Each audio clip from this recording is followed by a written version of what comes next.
Hello team and welcome to another ATP Geopolitics video with myself, Jonathan MS Piss. This is Ukraine War News Update, second part thereof for the 24th of October 2024. It's a military aid video and we're going to start with a bit of a warning shot across the bow of the Ukrainians in terms of funding they are due to receive from the EU, but may be under threat as a result of their lack of progress in certain aspects of controlling corruption. Ukraine may lose a promised €4 billion from the EU this year due to delays in passing key anti-corruption legislation. The EU warned that if the law isn't fully passed by the end of October, the funding could be postponed until 2025. The issue stems from delays in adopting a law related to plea bargains in corruption cases, which was supposed to be completed by the third quarter. So I presume the Ukrainian politicians are going to be getting off their asses and doing that tout suite to make sure that they qualify for the funding. And this is the good stuff about the EU. It's like, okay, you want to join the EU, we're going to give you funding due to X, Y, and Z, but there are strings attached here, and the strings have to be concerning corruption and transparency. We need to make sure that you are in the right place, as far as we see it, in terms of controlling corruption and having a transparent, organised parliament and government. You need to be in the right place before you join our club. Now, the problem that we've seen is places like Hungary and Slovakia is that they do democratic backsliding after you jump through these hoops. There's quite a lot put in place to get you up to the standard required to join the EU, but maintaining that standard is a different kettle of fish. It's a different ball game. Because I like metaphors. Lithuania will invest €10 million in the production of the Panacea drone missile, according to the Ministry of Defence of Ukraine. The process will follow the example of the Danish model, i.e. through direct investment in the Ukrainian manufacturer. Now, I think I'd reported this before. I think Lithuania had already said they were going to put 10 million into this. But it's the idea that you got this Danish model, and it's funny because people are now calling it the Danish model. And I said right from the start, and I've always used Denmark as the example because they're the ones who initially said we don't have much of a defence industry to be able to continually put more money into it to buy stuff for Ukraine. Ukraine doesn't need anything else that we produce. So we are going to start investing in the Ukrainian defence industry.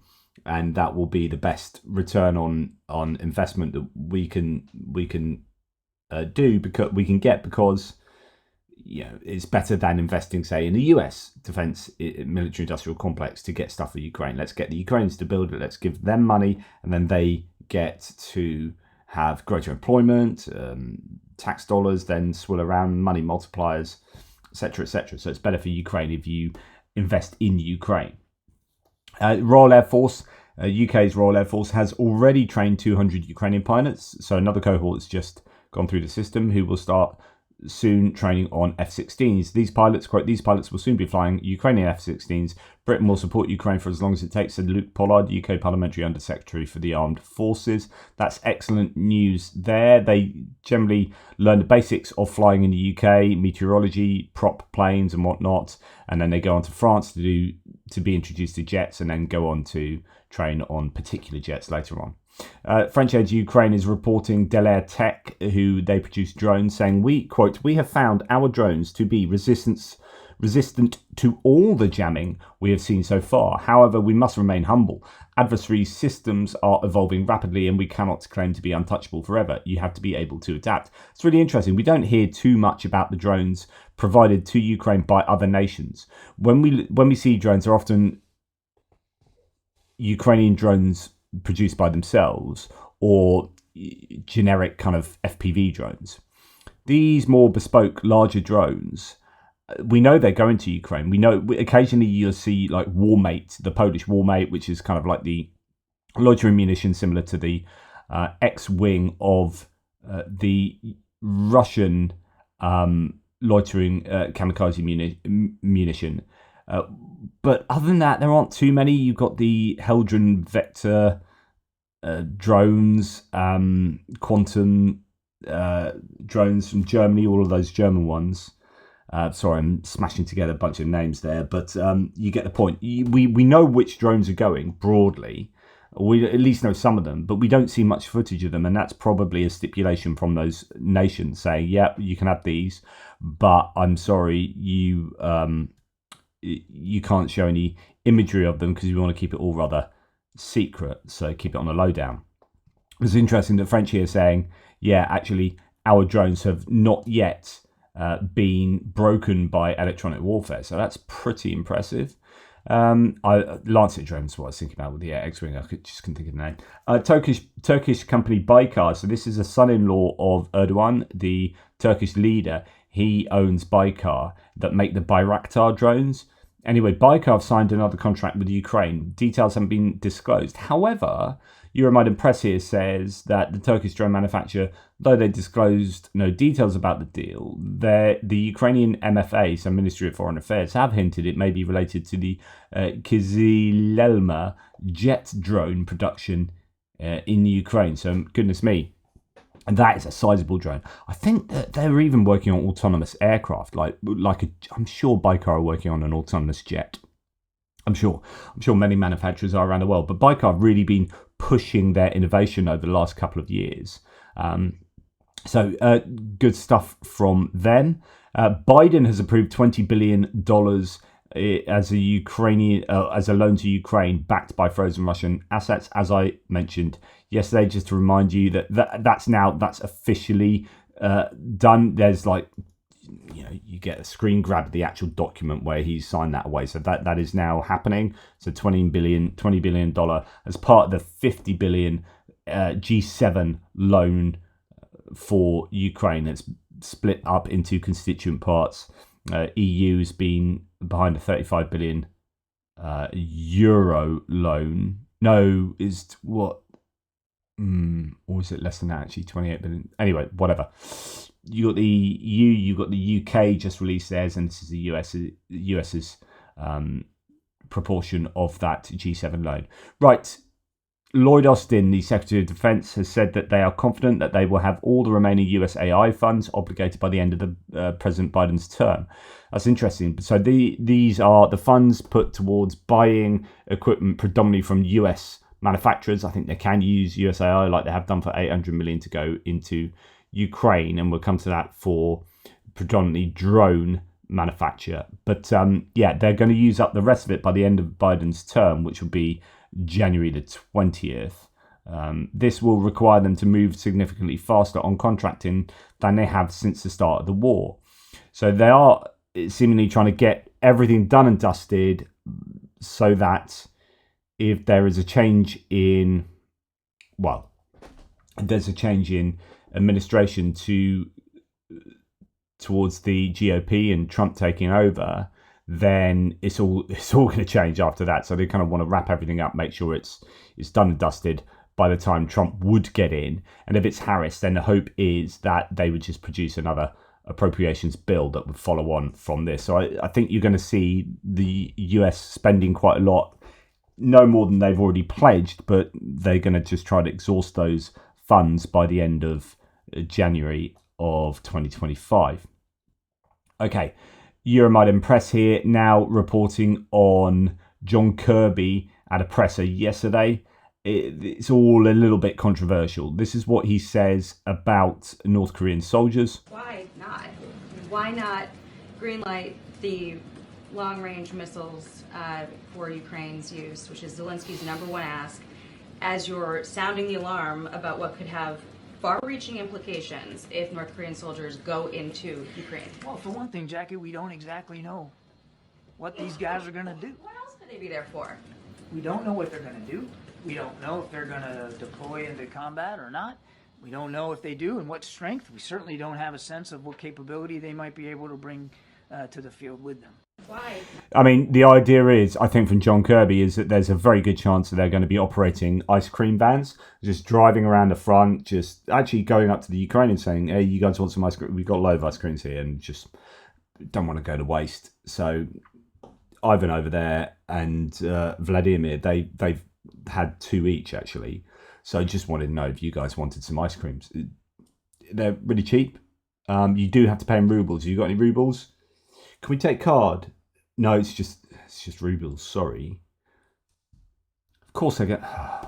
And this is a frustration. Is I think there's a lot of fudging going on here from the Biden administrations because they don't want to formally escalate. And I do understand that. Like I I understand it's a real tough position to be in, because you always, whenever you have these press conferences, you are being forced to give an explicit answer to something by, and this is a genuine tension, by the way, you're being forced to give an answer by journalists who want to do their job to get everything out of you as they possibly can. But when it comes to military strategizing, actually, the best thing to be is strategically ambiguous. The best thing for John Kirby to do is say, who knows what we'll do, eh? Who knows? And actually, rather than say it like he did there, that might be a better way of doing it, which is say, yeah, we are concerned about the North Koreans, and we'll be putting things in place. What things are you going to be putting in place? That's for us to know, really. I can't really say anything more. And of course, that gives you the ability to have things being put in place, like we're going to build a small fence over a 3-meter area, to nuclear war, right? So just like, we're going to do something in that range. We're not going to tell you, because actually we want the Russians to be worried. So I do get the power of not answering these questions with clarity, and but this doesn't seem to achieve that. This is kind of like, oh, we're not sure what the North Koreans can do. There's a way of saying that, and also communicating that, yeah, we don't know what we're going to do, but what they're going to do, but what we're going to do is going to be at least matching the concern we have for their activity, etc., etc. Yeah, so Colby Badwai here says, John Kirby says there are 3,000 North Korean soldiers currently training in Russia, and it's possible they might be sent to fight in Ukraine. Kudos to UK, United Kingdom, for getting out in front on this and boxing the Biden administration in. They couldn't continue avoiding this once they came out with their own intelligence assessments.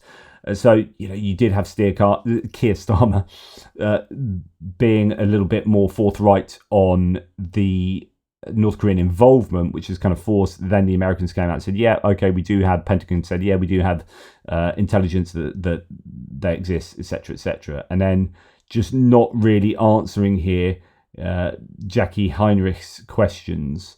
And she rightly says, well, what the hell else could they be there for?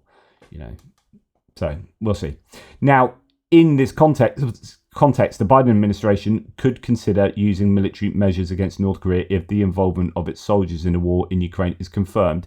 But that's coming from the head of the House Intelligence Committee, Mike Turner, who's a Republican. So he said the involvement of North Korean troops in the conflict should be a red line for the US and NATO, to the point that he wrote a letter to Biden saying, according to news reports at NATO headquarters yesterday, Zelensky warned, we know that about 10,000 soldiers of North Korea are preparing to start fighting against us. This is really an urgent thing. I spoke about it with the United States. I spoke about it with all the leaders. Mike Turner says public reports from Ukrainian and South Korean intelligence agencies detail possible movement of North Korean troops on Russian naval vessels this month. The administration has not briefed the House Permanent Select Committee on Intelligence and the House Armed Services Committee of any assessments by US intelligence agencies or the Department of Defense regarding these troop movements. These troop movements, if true, are alarming and are an extreme escalation of the conflict in Ukraine. They require an immediate response from the United States and our NATO allies to avoid a widening conflict. North Korean troops either attacking Ukraine from the Russian territory or entering into Ukrainian territory must be a red line for the United States and NATO. Your administration must make that absolutely clear and unequivocal. Due to the urgency of this matter, I call for an immediate classified briefing of the House Permanent Select Committee on Intelligence concerning the possible engagement of North Korean troops in the potentially escalating and broadening Ukrainian conflict. Absolutely right. And in fact, Jackie Heinrich here says herself, okay, news. The intelligence community and Pentagon have recommended against changing US policy to allow Ukraine to strike military targets deep inside Russia with US-made long-range missiles, citing greater cost than benefit. A US official tells Fox the IC and DoD analysis, so Intelligence Community and Department of Defense analysis, showed a change in policy would not have a strategic impact or change the course of the war, in part because there are few targets inside of ATAC and 300-kilometer range. That's a problem. I disagree. In August, the IC assessed that Russia has relocated more than 90% of its aircraft outside of ATAC's range, so it was a, quote, misconception that it would be a solution to the glide bombs, etc. Of course, had they actually allowed the missiles to be used much sooner, then they wouldn't have had time to move those airframes. The recommendation is also due in part to limited shot volumes. Ukraine doesn't have enough ATACMS, and the DoD has advised the US would not be able to further draw down from stocks without hurting US military readiness. Okay, that's a more plausible, really, justification. I think there aren't many targets is not a good argument at all. Really, what they're saying is we're afraid of escalation. Really, but they don't want to say that. So they say there's not enough targets and we don't have enough missiles. That may be a genuine concern. Quote, it would be irresponsible if we didn't take into account what Russia would do, the official said. So that's your argument. That's the anti-escalation argument there. The official noted that Russia is a, quote, nuclear power capable of doing very bad things both to Ukraine and to the US. So there you go. This is just pure nuclear anti-escalation ideology, really. Referencing warehouses being blown up, the revelations made by German spy chief last week that Russia was behind an attempted act of sabotage involving a parcel bomb on a plane this summer, which could have pushed Berlin and Moscow closer to direct war. The official reiterated, however, that concerns about escalation are not the only factor driving Biden's thinking. If a change in policy was made, the IC assessed that Russia would reposition its assets further. Well, go and make them do that. Like, if we allow them to use missiles, they'll just move their things further away. Okay, we'll get them to do that because that will be it presents a further challenge for the Russians. Logistically, it's more difficult for them to efficiently carry out these bombing operations. It's just really annoys me. Currently, the US position is shared by Germany, which has not greenlit Taurus missiles, as well as the UK, which has not greenlit Storm Shadows. Now, I don't understand this because as far as I understand, they have, and it's the Americans that are holding them back. But then she goes on to say, France, however, has authorized scalps. It's a very interesting point that she's making, that actually the Ukrainians can use French scalps, but not UK Storm Shadows deep into Russia, it appears. We'll come on to that in a second. She finishes, Fox is told that the Biden administration is considering more sanctions in response to North Korean troops coming to Russia. Well, they're the most sanctioned country in the world. The US is currently in talks with allies and partners about the best course forward, the officials said. So still talking about it, but yeah, there needs to be much greater strength. Now, Shashank Joshi quotes Heinrich there, saying France, however, has authorized scalps. If so, raises the question as to why we haven't seen an identifiable scalp strike inside Russia. And French aid to Ukraine says this is the reason. So going back to Colby Badwar's claim from July, that important to remember that this prohibition, so using weapons deep into Russia, extends to all donated weapons as well. So Ukraine can't use Storm Shadow or Scalp EGs either, as Biden has threatened to cut off US military aid in response. The Biden admin remains terrified of Russian escalation in response to such strikes. So then you go back to what Heinrich said, and then you're like, so they've given France permission to use them, but then the understanding is given Ukraine permission to use French missiles. And then the idea is that, yeah, but if you do use them, we won't give you any further military aid. So you're like, well, that's not really permission then. Oh, feel free to drink that cup of tea you got there. Under the knowledge that if you drink that cup of tea, I will shoot you in the face. But you're free to drink the tea. I mean, what does it mean to be free to drink the tea if I'm going to get shot in the face? I'm not really free to drink the tea. This is kind of Hobson's choice. And so here, the idea that, France are free to use, Ukraine are free to use French missiles. But then you've got the understanding, I mean, it might be that this is incorrect, that Colby Badwar and my conclusion that the US are holding Ukraine to ransom over these weapons being used in a particular way. It might be that that's not true. and that there is another reason why Ukraine is not using French Scalp missiles. And I don't know what's going on with the UK Storm Shadow, so who knows. Okay, Lloyd Austin has also said, and I'm trying to get my head around the wording here, because the wording from the article leads me to think that actually that $800 million that they said was going to be invested in the Ukrainian defense domain for drones. I said earlier today and yesterday that actually I think some of that money is going to be going towards missiles, but the US administration don't want to highlight that they're helping Ukraine build alternatives to the ATACMS they won't let them use. So they talk about drones. It's just a bit easier to swallow, and drones can be used within Ukraine and etc. etc. This article says US to invest in Ukraine's long-range weapons production. So that's weapons, not just drones, focusing on drones. So that's to say that the US is going to help them build drones mainly, but there will be other long-range weapons. Well, what are the other long-range weapons outside of drones? Well, missiles. That's it. It's missiles. It's missiles and drones. But who's using the term focusing? Is that coming from the Americans themselves? And I can't see a direct quote. So I don't know if this is the Euromaidan Press's interpretation. US Defense Secretary Lloyd Austin announced American support for Ukraine's domestic weapons production, particularly focusing on long-range strike capabilities during his visit to Italy yesterday, according to a transcript of his press meeting published by the Pentagon. Let's go and look at the original words. I didn't see that before. Let's go and see if we got some strategic ambiguity. That's what we want to see. Okay, here we go. So, thank you, Mr. Secretary. While you were in Ukraine, President Zelensky focused on $100 million that the US has pledged towards drone production. So is it just drone production? What is the purpose and goal of that? And is it just for drones, or could Ukraine use that towards ballistic or cruise missiles? Somebody's asked the question, right? Because this is what I want to know. Good old transcript. Right. Secretary Austin, well, we're going to continue to invest in their long-range strike capability. Ambiguity.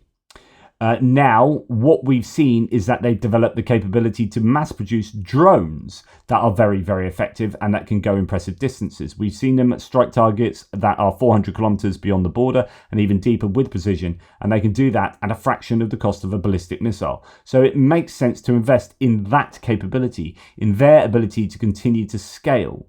And I think that addresses the needs that they'll have not only now but long into the future. Would you say that addresses the long-range strike question that we keep bugging you about? Well, as we told you many times, the range of ATACMS is 300 kilometers. They're striking targets that are beyond 400 kilometers with precision. So, and they can do that at a fraction of the cost. So this balances out the balance sheet here. And, if they're going to be able to sustain their efforts, got to be able to afford it. And so it makes sense for them to expand their capacity. It makes sense for us to invest in what they're doing. It works, it's effective, and it's precise. Okay, and it goes on to talk about something else. So actually, although he did a good job of being strategically ambiguous, he hasn't really answered the question. We know that they are at least investing in drone manufacture. So we are going to continue to invest in their long-range strike capability. So capability could include missiles. And then he says, these drones are really effective, and so we're going to help them make those and bring them to scale. He doesn't say we're not going to help. He says these are cheaper than ballistic missiles.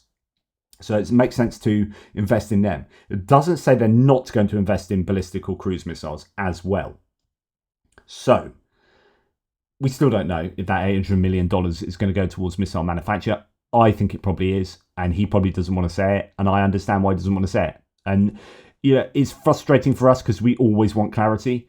We want them to. I've asked you a question. Why can't you bloody answer it? And actually, sometimes it is better not to answer the question clearly. Journalists might get annoyed. You and I might get annoyed. But the idea is you need strategic ambiguity sometime. You need to keep the Russians in the dark. I think too often we are too transparent. Like we say, we are giving the Ukrainians this, and then the Ukrainians use it. Whereas the Ukrainians should use this stuff and surprise the Russians, and then everyone goes, look what happened there. Where did they get them from? They go, yeah, we might have given them that. Yeah, well, I think, did we give them that? Yeah. Do you remember? Oh yeah, we did. We did. We gave you that. Instead, we go, right, Russia, we're going to give them this, this, and this, and this, so you can now start preparing for all of that. So it's great for us to I can report stuff to you, whoop-de-doo, we have a clarity and a transparency. But sometimes that is not advantageous. Okay, South Korean President Yoon Suk Yeol said, quote, "We have a general principle," says Status 6 Military and Conflict News, "we have a general principle of not directly supplying lethal weapons, but depending on the activities of the North Korean military, we can review that part more flexibly." In other words, it's under review. We might end up providing lethal weaponry to Ukraine directly. At the moment, they've been backfilling, say, US stocks with South Korean equipment. Okay, finally, having examined European defence contracts between February 2022 and September 2024, worth $180 billion, IISS, that is the International Institute for Strategic Studies, estimates that 52% was spent on European systems, 34% on US systems, and 14% on systems from Brazil, Israel, South Korea, to be discussed at the Prague Defence Summit. And Britain's not mentioned there, and I wonder about that, or whether we get brought under I think we'll be under European systems because it's not EU there. Okay, so this is interesting and goes back to an awful lot that I've been talking to you about over the course of this war, which is, first of all, the US in their most isolationist tendencies. So kind of your Trump-Vance approach to US foreign policy is, Europe, you need to pay for your own bloody war. That's war on your shores. You know, it's going back to the 1930s, where you had the America First movement, the initial iteration of the America First movement, where we have pictures, photographs I can show you of, like, we're not going to Europe. This is Europe's war. We're not going to help you out. Blah blah blah. You know, do peace with Hitler. You don't need our help, type thing. And that's that isolationist approach. And then what happened was Pearl Harbor happened, and Pearl Harbor forced the US into the war, where they were kind of dithering.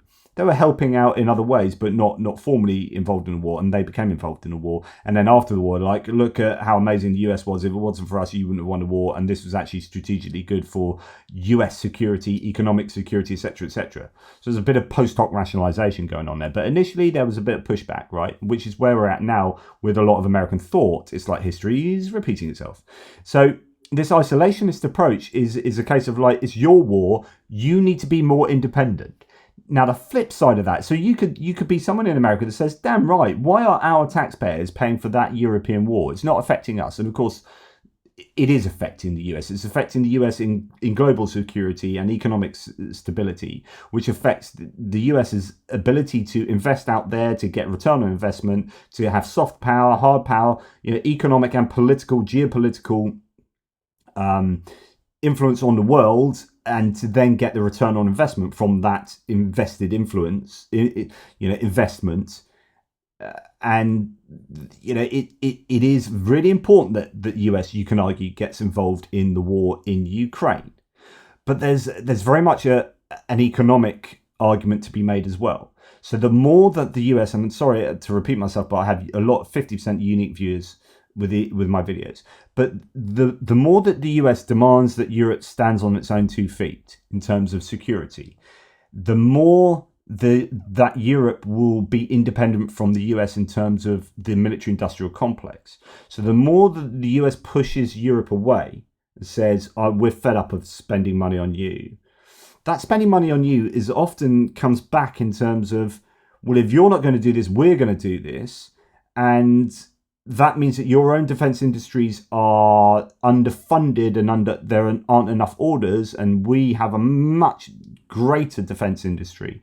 So we are going to export, and Purin does an awfully good video on how the US exports its defense, exports security.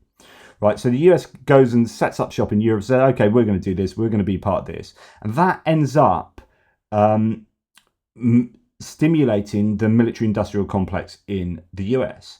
And if the US takes itself out of Europe and says, we're not going to have troops over there, we're not going to get so involved, you can do this yourselves, the EU is going to say, okay, but with our military strategy, we will be, I've talked about this recently, that you can't do political and economic strategies without a military strategy. You can't do a military strategy without political and economic strategies. These things are integrated. So the EU is going to say, okay, well, we have to do more of our own kind of security now. The US wants to take a step back. So we are going to have to send our own soldiers and equipment into X, Y, and Z.